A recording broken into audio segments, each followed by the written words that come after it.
ધારીના નવી વસાહત ખાતે છોટુભાઈ બ્લોચ ગરબી મંડળ દ્વારા નવરાત્રી પૂર્ણ થતા ગરબા લેતી દરેક બાળાઓને ઇનામો આપી અને તેમનો ઉત્સાહ વધાર્યો હતો। ધારી નવી વસાહત ખાતે છોટુભાઈ બ્લોચ ગરબી મંડળના આયોજક સલીમ હુદાનીના આયોજન હેઠળ છેલ્લા 10 દિવસોથી હિન્દુ મુસ્લિમની એકતાના પ્રતીક સમાન ગરબીનું આયોજન હાથ ધરાયું હતું। સલીમ તેમજ તેના મિત્રો દ્વારા ગરબે રમતી દરેક દીકરીઓને ઇનામ આપીને દીકરીઓને ઉત્સાહ વધાર્યો હતો। ત્યારે આ તકે લોકો દ્વારા સલીમભાઈનું સન્માન પણ કરવામાં આવ્યું હતું। રિપોર્ટર હુસેન સંઘાર, ધારી।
या देवी सर्वभूतेषु मात्र रूपेण संस्थिता नमस्तस्य। મિત્રો જે પધારે છે એમનું સર્વપ્રથમ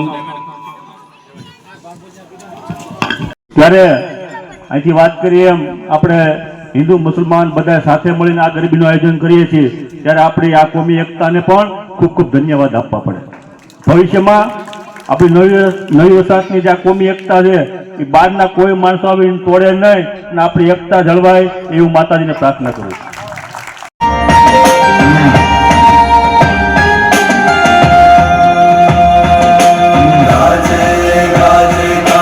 જે બાળાઓને પ્રસાદ રૂપે ઇનામની જે લાગણી કરવાની હોય તો ગ્રુપના બહેનો બધા ધીરુભાઈ સુરાણી માટે એકવાર જોરદાર તાળીઓથી વધાવો। સાહેબ, આ બધા આપને એમ થતું હશે કે આ લોકોનું સન્માન કેમ?